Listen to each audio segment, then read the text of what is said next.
For the past year, our immigrant communities have lived under siege. They have endured mass raids. They've watched as loved ones disappeared into a detention system where cruelty has been normalized and accountability has vanished. Right now, in this moment, we are seeing complete lawlessness in Minneapolis. We saw little 5-year-old Leon Ramos be detained by ICE, and we've seen Renee Good and Alex Preti, both U.S. citizens, killed in vain by ICE. For far too long, immigrant communities across this country have lived in the shadows of fear. Fear of a knock on the door, fear of being ripped from their children and family members, fear of being subjected to cruel, inhumane, and degrading treatment. We are here today because immigrants' rights are human rights. And what is happening at Adelanto Detention Center is a violation of the most fundamental rights we hold dear as a society. Behind the walls of Adelanto, our neighbors, community members, and loved ones are being subjected to conditions that assault human dignity. This is a system built on harm and profit. A system that treats family separation as policy and human confinement as a business model. A system that will affect generations of immigrant communities and families to come. That's why we're filing this lawsuit, not just to reform one detention center, but to challenge an entire system that treats human beings as subhuman. To demand that corporations stop profiting from our pain. To insist that constitutional protections do not disappear the moment that someone steps into a detention center. Detention cannot mean lawlessness. And that is why we're going to court, to set the precedent that detention cannot become a place of cruelty. We will expose the abuse that is occurring at Adelanto and demand real safeguards that protect every human being. Every person, regardless of where they were born or how they came to be here in the United States, deserves to be treated with dignity. We believe that families belong together, not torn apart by a government that has lost its moral compass. And we believe that no one, and I mean no one, should be subjected to this kind of inhumane, degrading treatment that has become routine at places like Adelanto. To the immigrant communities listening today, we see you, we hear you, and we will not stop fighting for you. This lawsuit is part of that fight. Immigrant rights are human rights, and today and every day, we stand for both. And now I will introduce Becca Brown, who leads the strategic litigation and policy advocacy efforts for public counsel in the Immigrants' Rights Project. Thank you. Good morning. Today we announce a proposed class action lawsuit brought by 4 courageous individuals currently detained at Adelanto on behalf of everyone who is or will be detained there, together with CHIRLA, an organization that has long defended and advocated for immigrant communities. Adelanto is a for-profit immigration detention center in the United States, and it is one of the largest.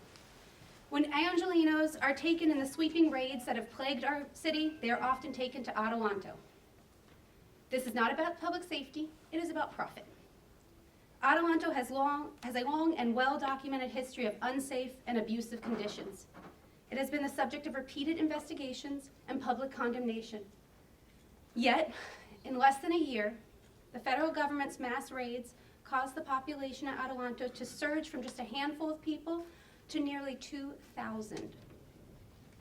This explosion happened without sufficient staffing, without adequate medical infrastructure, and without basic safeguards to protect health and safety. This was not an accident, it was a choice. Inside Adelanto, people are forced to live amid filth, hunger, and cold. Food is insufficient and sometimes spoiled. Conditions are unsanitary and dangerous. Mold grows on walls. Dormitories have experienced outbreaks of contagious diseases, sending people to the hospital. Detained individuals are routinely denied medical care. Requests for treatment are delayed or ignored. People with disabilities are neglected and abandoned. Elderly detainees with mobility impairments are forced to climb ladders, to sleep on top bunks, risking serious injury because basic accommodations are denied. Last fall, 2 people died in custody in Adelanto, raising grave questions about whether adequate care was ever provided. When detainees protest or speak out, they are met with retaliation and punishment. This is cruelty, it is degrading, and it is unlawful. The Constitution does not stop at the doors of a detention center. The Constitution protects all persons, including immigrants and detainee persons, against cruel treatment, deliberate indifference to medical care, and punitive conditions of confinement. The same reckless, rights-violating approach that begins with immigration raids that our neighborhoods continue to see continues inside these detention centers, where oversight is weak and people are disappeared from public view. When ICE and its contractors deny medical care, ignore disabilities, impose dangerous and degrading living conditions, or use isolation to retaliate against people for speaking out, they violate basic constitutional rights. Power without accountability leads to abuse. No government agency and no private contractor gets to operate above the Constitution, just because the harm happens behind locked doors. Detention cannot mean lawlessness.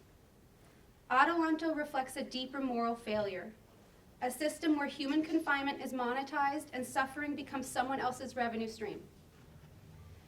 When private prison corporations are guaranteed payment per bed, the incentive is to keep people detained, not to keep people safe. This is not about public safety, it is about profit. Immigration detention is prison for immigrants, most of whom have committed no crime. The system shatters families, it traumatizes communities, and it inflicts lasting harm, all while corporations profit from human misery. We ask the court to end the unlawful and unconstitutional conditions at Adelanto. Our lawsuit is about accountability, it is about dignity, and it is about affirming that no one should be caged, commodified, or forced to endure trauma simply for seeking safety or opportunity. Thank you. And now, I'd like to introduce the people who have lived through these conditions at Adelanto. I'd like to invite Mario, a former detainee at Adelanto, to the podium. Thank you. Buenos días, mi nombre es Mario. Yo vine de México hace 33 años. En este tiempo, aquí vine con mi esposa y mi hija, la más pequeña. Tuve 2 hijos. Ahora mi hijo el mayor tiene 28 años y él es enfermero del Children's Hospital. Mi hija, la pequeña, de 24 años, ella se recibió de la universidad. Ella es médica forense. Todo este tiempo yo no soy criminal. No tengo ni... To translate into English, Mario has been here for 33 years. He has 2 children, one who's 28 years old and one who's 24 years old. Y todo este tiempo yo no he tenido récord criminal. He pagado mis taxes. El 19 de agosto llegó la patrulla fronteriza a mi trabajo. Fue un caos, yo no me di cuenta, me detuvieron, me llevaron al centro de detención de Santana y de ahí me llevaron a Los Ángeles. En Los Ángeles pasé 7 días, que fueron unos días muy horribles porque en ese momento nos tenían durmiendo en el suelo, nos daban de comer solamente burritos, galletas, agua, no nos daban lo básico, ni un jabón para lavarnos las manos, nada. And so he has no criminal record. He's always paid his taxes. Nonetheless, he was arrested at work one day, taken to Santa Ana, and from there to the B-18 detention center in downtown LA, where he spent 7 days sleeping on the ground with inadequate food, these very small burritos and small amounts of water, and not even soap to wash his hands. De ahí nos trasladaron al centro de Adelanto, centro de detención, que le llaman así, pero es una prisión. Para mí estar detenido es, como le llaman, es prisión. Ahí en Adelanto, pues fue un poco diferente porque ya teníamos camas o un lugar para bañarnos, pero las condiciones no son muy buenas. Ahí nos enfermamos, éramos como 200 detenidos en la sección que yo estaba y todos nos enfermamos. Fue como una ola que empezó de este lado y terminó del otro y regresaba. Y no les importaba que nos vieran tosiéndonos, con fiebre. Yo pasé 2 días en la cama. En ese momento a mí nadie me preguntó qué tenía, que si ya había comido. Pasé 2 días que no me levanté de la cama por lo mismo de la fiebre que tenía. Yo no sé si era COVID, flu, algo muy fuerte. Y no nada más yo, sino muchos compañeros. Pues eso fue lo más crítico que pasamos. Hubo una epidemia de gripa, no sé qué fue, pero no nos atendieron. He says that he was then transferred to Adelanto, which is referred to as a detention center, but to him it's just a prison for immigrants. And the conditions were a little bit better there in the sense that he had a bed, but they were still very bad, and sickness spread all throughout the unit that he was housed in. There were about 200 people, and he says, you know, people were coughing, people were sick with fever, and the staff at Adelanto didn't care, didn't attend to them. He himself was bedridden for 2 days with fever.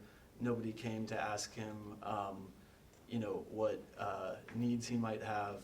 And to this day, he doesn't know what he was sick with, but it infected a lot of the people in that unit.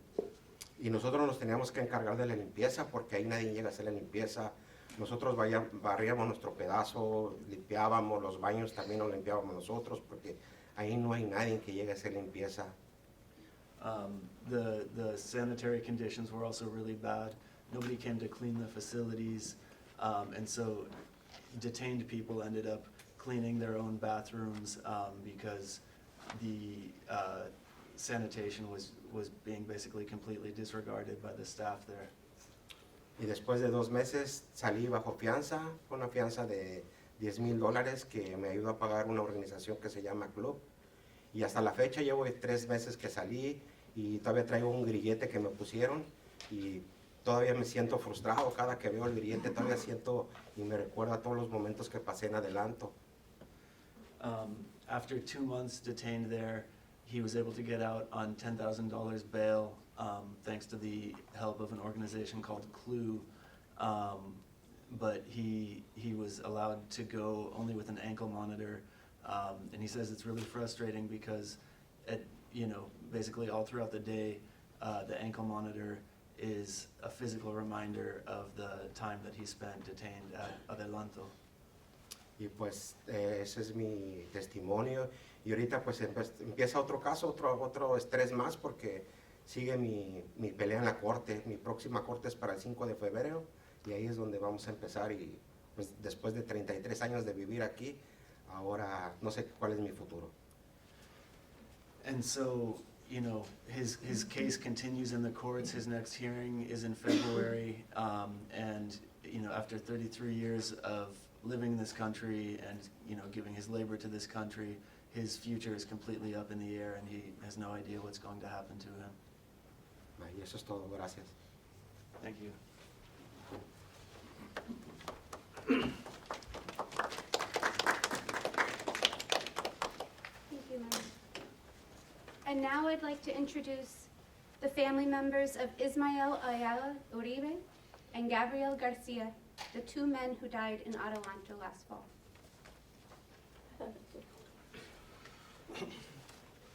Hi, good morning. My name is Gabriel. My father was Gabriel Garcia Aviles. I want to say that this is inhumane what people are doing right now. At the moment, we want justice not just for my dad, but for everyone else who is going through this, who will be going through this, and who's going through this at the moment. My dad was just not any person. He was my dad, he was a grandfather, and he was also a father-in-law. We want justice for everyone. It's hard to stand here and talk to you guys about the situation because my dad passed away. My dad is not just any other person who has just been detained and was stored in this facility. the way they treat this is so bad. I wish there was more communication towards the family. During this whole week, my dad was arrested. He got arrested in Costa Mesa on October 14th and passed away on October 23rd. During this whole time, there was no communication of his health, of everything. And for them just to call us like, hey, your dad is in critical conditions, tell your friends and family to come and say their last goodbyes. We get there and we have officers standing out in front of the room. Like if he's gonna run, he's intubated, he's lifeless at that point. And I think it's so messed up, the situation everyone's going through, you know? And we hope that whoever's going through this, we give you guys all our blessings from my family, so you guys get answers too, because just how we didn't get answers, we hope you guys do. The situation has been really hard. You know, I see all the other families getting affected, but it sucks to say my family got affected pretty bad, you know, with my dad's passing, and it hurts. You know, I'm only 28 years old, and to see my dad pass at a young age, we all wish we have a grandfather for our daughters when they get older, you know, but not no more. So we're here to support the cause, and hopefully every family that is affected by this, I hope they get justice as well. Thank you. My name is Gabriel Garcia. Do you speak Spanish? Sí. ¿Puedes hablar decirlo en español? Hola, buenos días. Mi nombre es Gabriel García. Soy hijo de Gabriel García Avilés. Estamos aquí para apoyar la causa de lo que está pasando ahorita y le deseamos a toda la familia de que agarren justicia, porque se merece justicia para todos los demás, tanto como mi familia para los demás. Mi papá lo detuvieron en octubre 14 y murió en octubre 23. Esto es algo muy feo y muy malo. No te dan explicaciones ni razones de qué está pasando con ellos en ese momento. Así como nosotros no nos dieron información, quizás ellos tampoco en el momento. Pero de todo corazón les pido que ustedes también apoyen, no se queden callados. Hay que hablar porque esto es una cosa muy fea. Mi papá no era cualquier persona, era un abuelo, un suegro y más que nada mi papá. Pero pues desafortunadamente murió en manos de ICE y no le deseo esto a nadie. Y hay que hacer justicia. Esto es lo que todos pedimos, justicia, y que esto se acabe pronto porque es algo muy feo. Es muy feo ver de que agarran gente y ves videos de que cómo tratan a la gente cuando lo están arrestando y te pones a pensar, y eso sí, ¿qué tal si ese fuera mi papá como lo hicieron? Y hasta ahorita no tenemos respuestas, así que hay que luchar por esto, por todos los demás. Muchas gracias.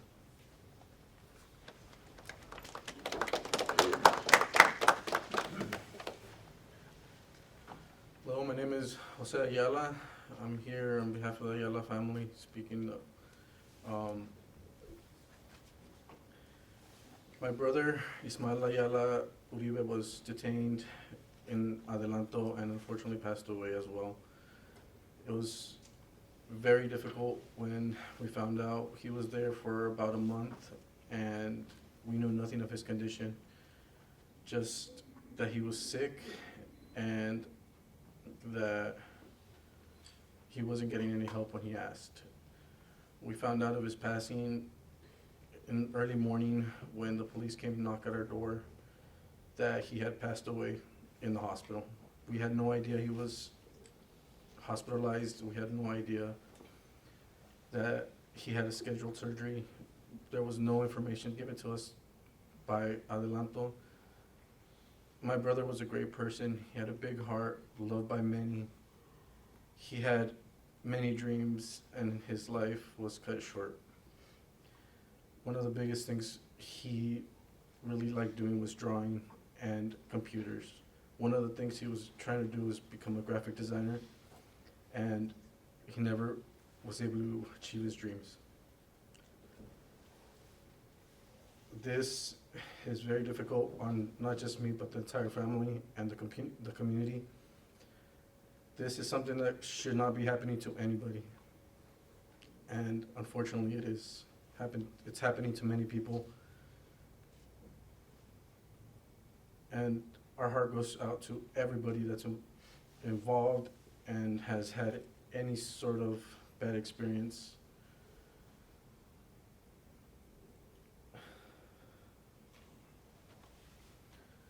I just want to thank everybody here today and for everybody inviting us to support this case. Thank you. ¿Hablas español para que me digas algo? Español. Sí. Sí, sí, brevemente. Habla un poco. Español. Hola, mi nombre es José Ayala Uribe. Soy hermano de Ismael Ayala Uribe. Hoy estamos aquí para soportar este caso. Mi hermano era una persona bien amable, muchos lo querían, y falleció cuando estaba detenido en Adelanto.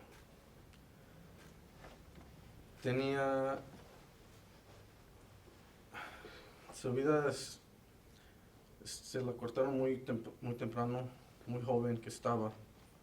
Él tenía muchos sueños, le encantaba dibujar y las computadoras.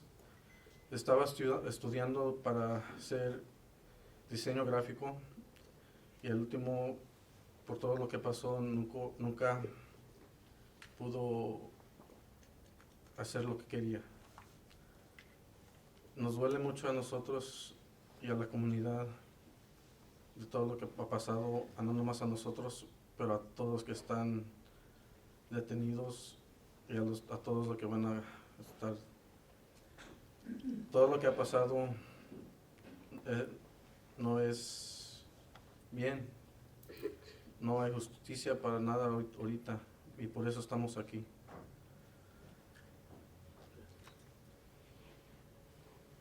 Gracias.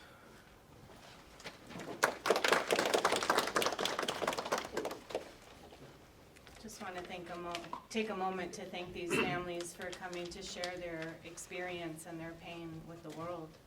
Thank you for coming. Our hearts and our condolences go out to these families and to all of those who are directly impacted by this unjust immigration enforcement. Next up, we have Jeanette Sanipatin, who is the Director of Litigation and Policy from CHIRLA. Hi, good morning. My name is Jeanette Sanipatin. I'm the Director of Policy and Advocacy at CHIRLA, a coalition for humane immigrant rights. We have over 50,000 members and we've been serving the immigrant community for about 40 years. As was mentioned previously, last week marked the 1-year anniversary that this administration took office. And we are here today because, as you heard, no one, regardless of immigration status, should be subjected to cruel, inhumane, or degrading treatment. The Constitution does not allow the government to cage people in conditions that cause serious injury, worsening illness, or lasting trauma. I want to make sure that we uplift the families and the individuals that are here that have spoken this morning, especially in light of the situation that we saw over the weekend, where we continue to see our federal government treat people inhumanely, have complete disregard for the lives of individuals that are out there protecting their neighbors, protecting their coworkers, and protecting their siblings. We are really at a moment where we are seeing a human rights crisis right before our eyes, and the detention centers, especially the one at Adelanto, is one where we are seeing it unfold in real time. Thousands of people across California have been funneled into Adelanto as a result of the immigration rates that we've seen here in Southern California. We have seen the population rise from 3 individuals to over 2,000 individuals. What is happening right now reveals the outcomes of a system that dehumanizes people and ignores our constitutional limits. Adelanto has a long history of unsafe and abusive conditions. Yet, in less than a year, the federal government's mass raids have caused the detainees at Adelanto to surge to over 2,000 individuals. State inspectors have also confirmed those fears, describing conditions as alarming and documenting abuse and neglect of detainees with disabilities, comparing the treatment of these individuals as human beings that are being treated as if they were dogs in cages. This is not an accident. It has been a choice by our federal government. Inside Adelanto, people are being subjected to inhumane conditions, Detainees, as you heard, are being denied urgent medical care and requests for treatment are being ignored. One of our members had a toothache, a really bad toothache, and he was informed that he would not be able to see a dentist for 6 months until a dentist would be called to see him. He was just given Tylenol for the tooth pain that he had, and so as you can see, that is completely inhumane. We have also seen people die in custody. We have also heard of all the inhumane and unsanitary conditions, and when people speak out, people are getting punished. The Constitution does not stop at the doors of a detention center. Being in custody does not strip someone of their right to basic medical care, humane treatment, or dignity. That is why we are here today. We are here today because this proposed class action lawsuit, where we are representing several individuals, is being brought by several organizations that you see here today as partners. We are asking the court to end the unlawful and constitutional conditions at Adelanto. We are demanding immediate enforceable protections, adequate medical care, disability accommodations, safe and sanitary conditions, and real oversight. This case exposes how rights violations that begin with street-level immigration raids escalate once people are detained and demand enforceable guardrails inside detention to protect people there. Our lawsuit is about accountability. It is about dignity. It is about affirming that no one should be caged, commodified, or forced to endure trauma simply for seeking safety or opportunity. And above all, people should not die in detention. Every person, regardless of where they were born or how they came to this country, deserves to be treated with dignity. Families belong together. They should not be torn apart by a government that has lost its moral compass. To immigrant communities today, I'm going to say this in Spanish, para los inmigrantes o la comunidad inmigrante que están aquí con nosotros hoy día, queremos que sepan que estamos con ustedes, estamos luchando y batallando cada día para la humanidad y la dignidad que ustedes y sus familias merecen y que nadie más sufre o muere en ningún centro de detención. Estamos aquí con ustedes hoy y en adelante.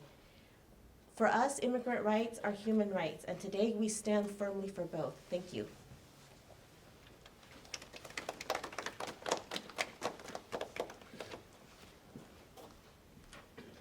Thank you so much. Next up is Alvaro Huerta. He's the Director of Litigation at Immigrant Defenders Law Center. Thank you, Gina. My name is Alvaro Huerta, Director of Litigation Advocacy at Immigrant Defenders Law Center, or ImmDef. ImmDef represents dozens of people currently detained at the Adelanto ICE prison. For years, we've heard appalling accounts from our clients, stories of punishment simply for asking for the bare minimum: clean clothes, clean water, timely medical care, and the basic respect every human being deserves.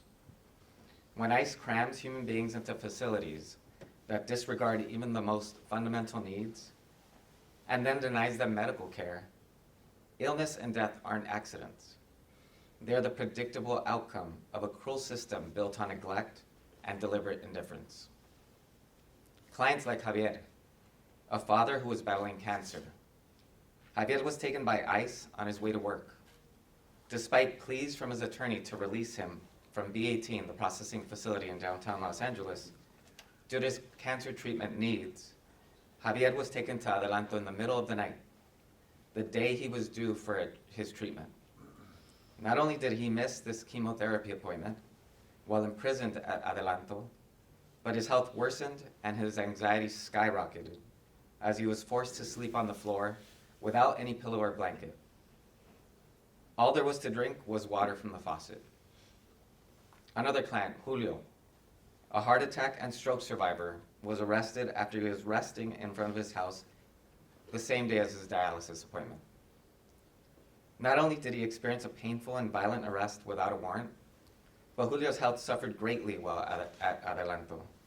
He did not receive his medicine, did not have access to a low-sodium healthy diet, which led him to make the difficult choice of either avoiding the food and going hungry, or eating the food and experiencing his conditions worsening.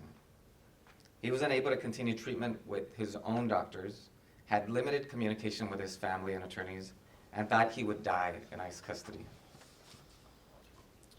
If these conditions existed at any school, hospital, or workplace, it would be shut down overnight. But Adelanto, like most ICE prisons, is engineered to be so punishing, so relentlessly soul-crushing, that people abandon their rights and accept deportation, even when they have strong asylum claims or a clear pathway to legal status. Medical neglect is one of the most consistent and alarming issues our clients report. Disability Rights California's 2025 investigation documented people living in unsafe, unsanitary conditions, mold on the walls, filthy bathrooms, and a population that exploded from 300 people to 1,000 people overnight in a single week, deteriorating conditions almost overnight. Clients tell us that they are denied sufficient food, clean drinking water, and disability accommodations. They wait days or weeks for medical care. Requests for treatment go ignored. Chronic conditions and mental health crises are left to spiral. Some of our clients have been hospitalized because of violent ICE arrests. Others were hospitalized only after detention staff ignored repeated pleas for medical care. Our clients describe Adelanto as being treated like dogs in cages, worse than prison, and simply hell. These conditions push people to their breaking point. They are designed to make people give up their legal cases. And the longer someone is detained, the more their physical and mental health deteriorates. This is not incidental, it is structural. It is a system built to break people down, and we refuse to let that continue. Because what we are seeing is not just cruelty, it is a strategy. Overcrowding and inhumane conditions are a pressure tactic ICE uses to coerce voluntary departure, even at the expense of people's health and their lives.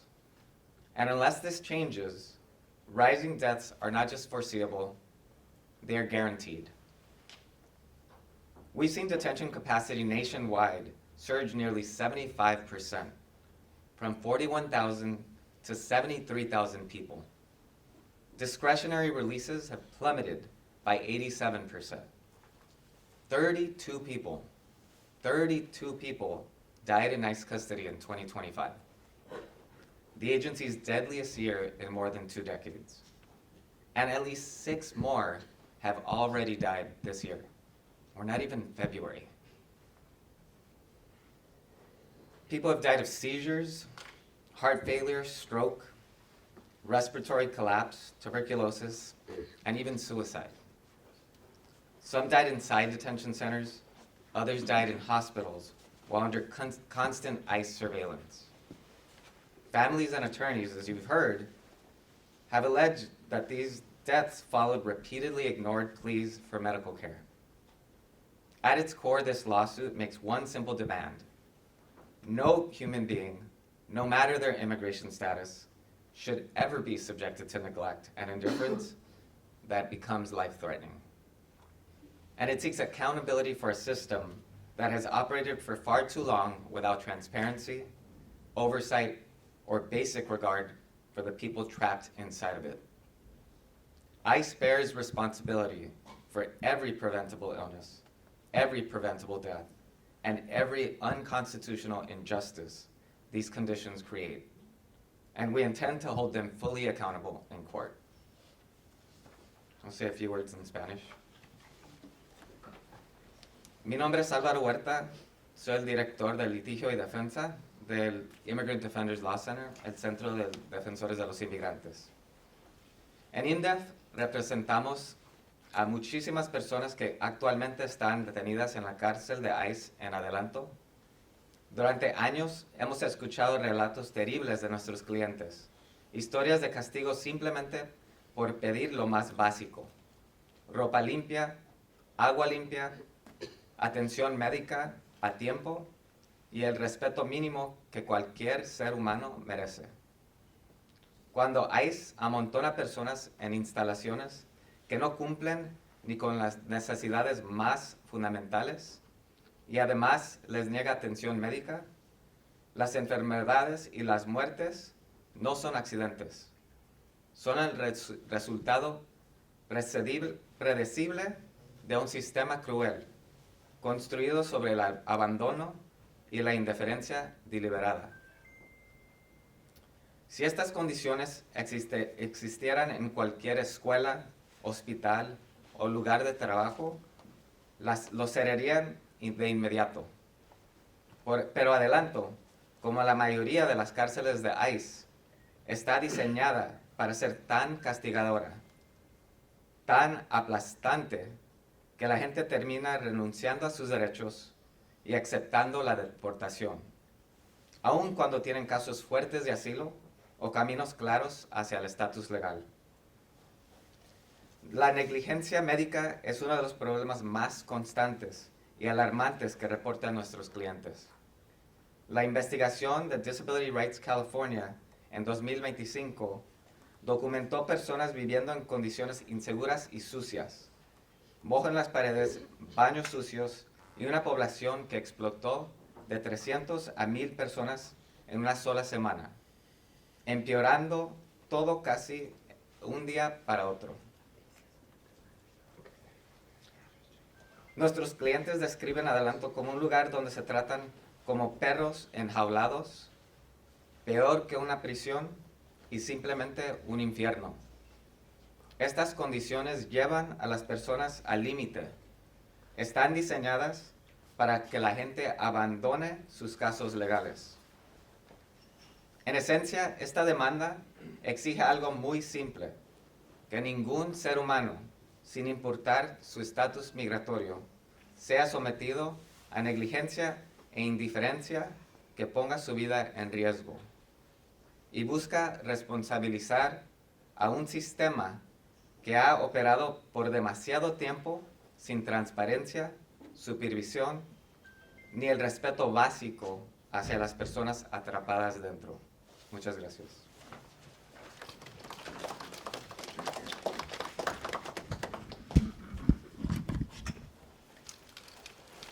Thank you so much, Alvaro. Our final speaker is Benjamin Wood from IC4IJ.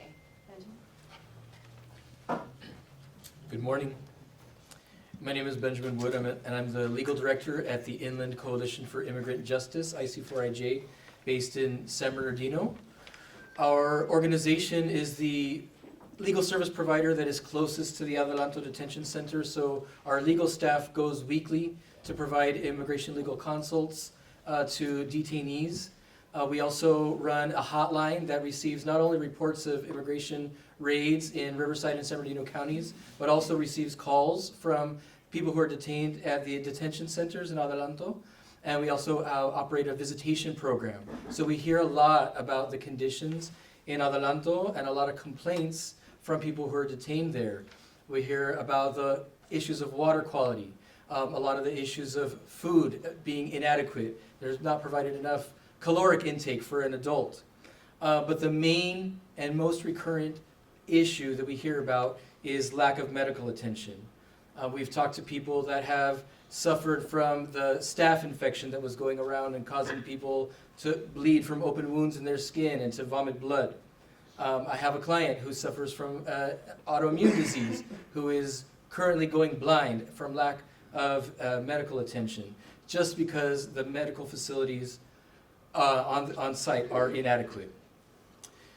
IC4IJ has been fighting against the unjust detention of our community members since before the Adelanto Detention Center was even built 12 years ago. And we remain committed to shutting down Adelanto and to ending immigration detention entirely. Because detention is beneath the dignity of human beings.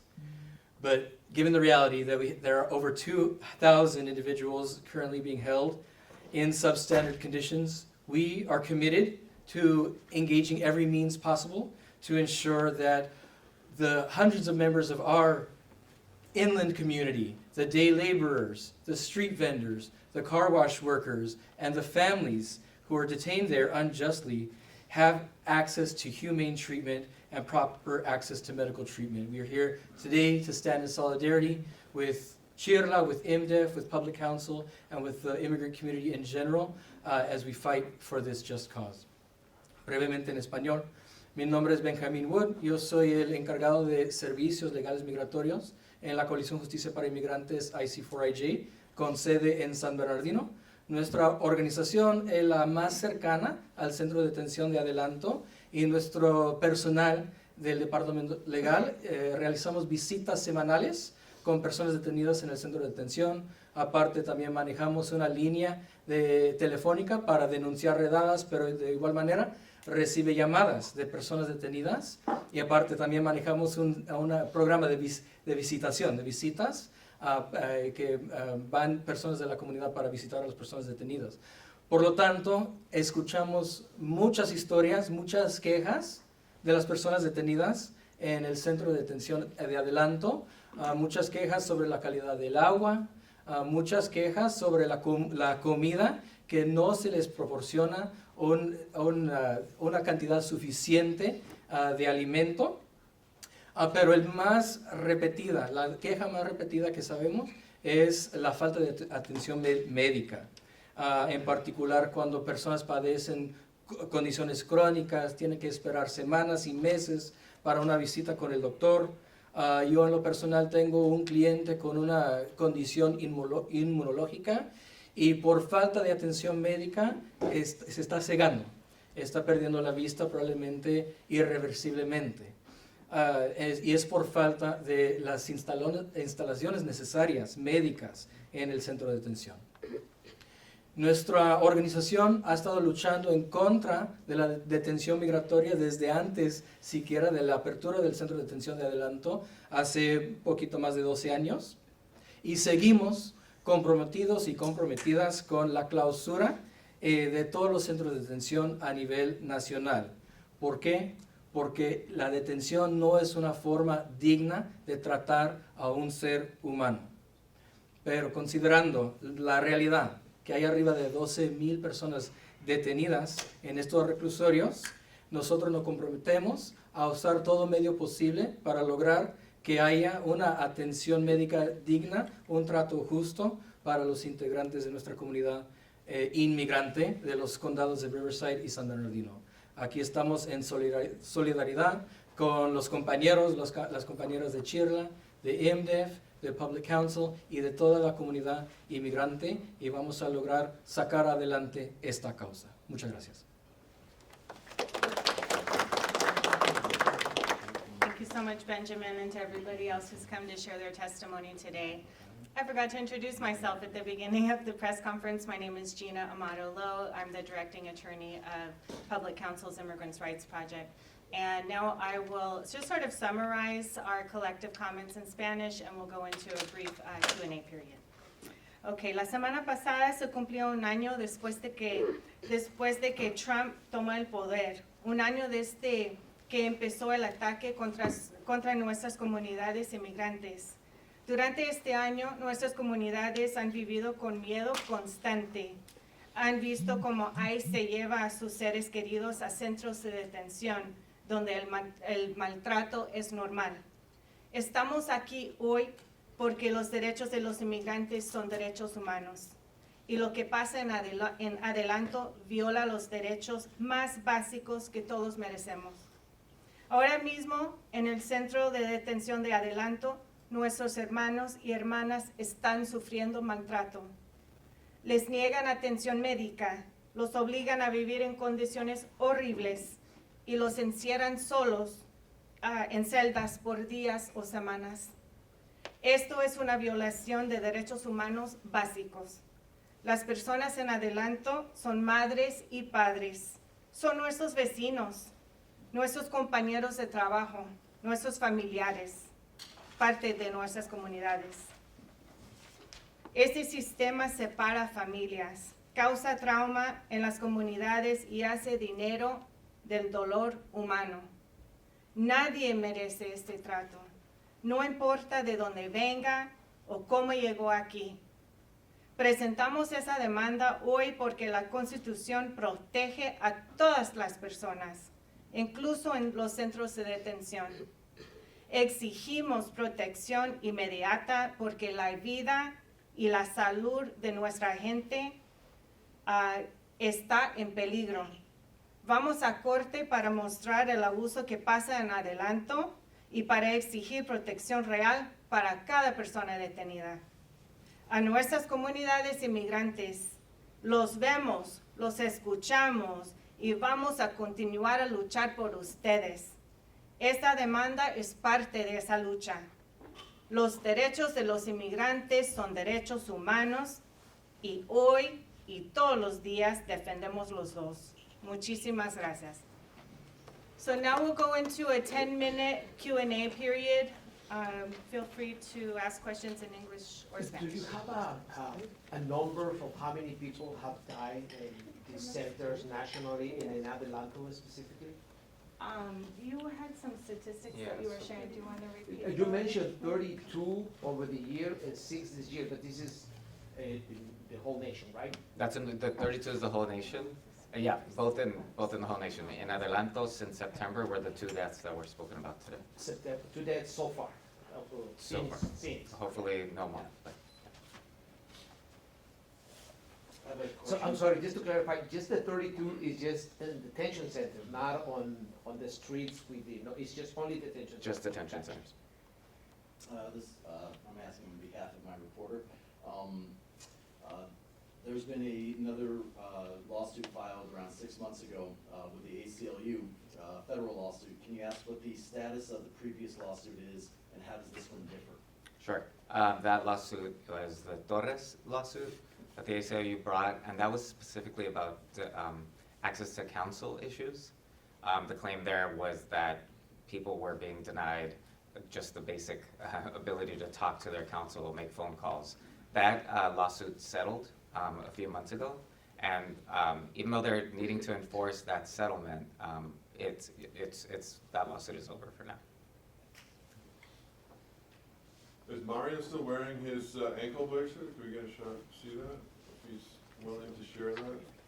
Quieren ver si usted siente cómodo, pero si no siente cómodo no tiene que hacerlo. ¿Quiere que lo enseñe? Sí, Sí lo puedo ¿quieren enseñar. verlo? Ok, puede mostrarle.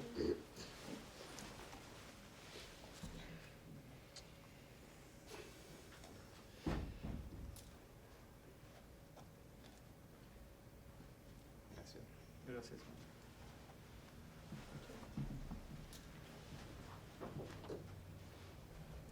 Any other questions? Can we just go one-on-one, maybe, later? You mean interviews? Yeah. Yeah. Sure, sure. Okay, Some of us will be around to do interviews. If there are no further questions. Oh, sure. What further asks are you making in a complaint for the judge to rule? So our requests are a couple. We have counts based on the Constitution and statutory claims, and we're asking both the judge, force Adelanto, the detention facility, to ensure that basic medical care is being provided, that basic hygiene and sanitary conditions, food and water are provided, and that oversight is conducted over the facility. All right, one last question, sir. When you hear Vice President say things like there's total immunity for these ICE workers, how does that make you feel? How do you feel like your lawsuit will have any teeth? He's wrong. The Vice President is absolutely wrong. Under the Constitution, no ICE agent is empowered to treat people the way that we've been seeing that these videos have shown. They will be held to account. We are very thankful that people are filming what's happening out in the field, and you have to believe your own eyes. We've all seen that this is just fundamentally unconstitutional, unlawful behavior by ICE agents. And the Vice President is absolutely wrong. I think that's a great place to wrap it up. Thank you so much for coming. We will be around for interviews if you're interested. And thank you for your interest. Thank you.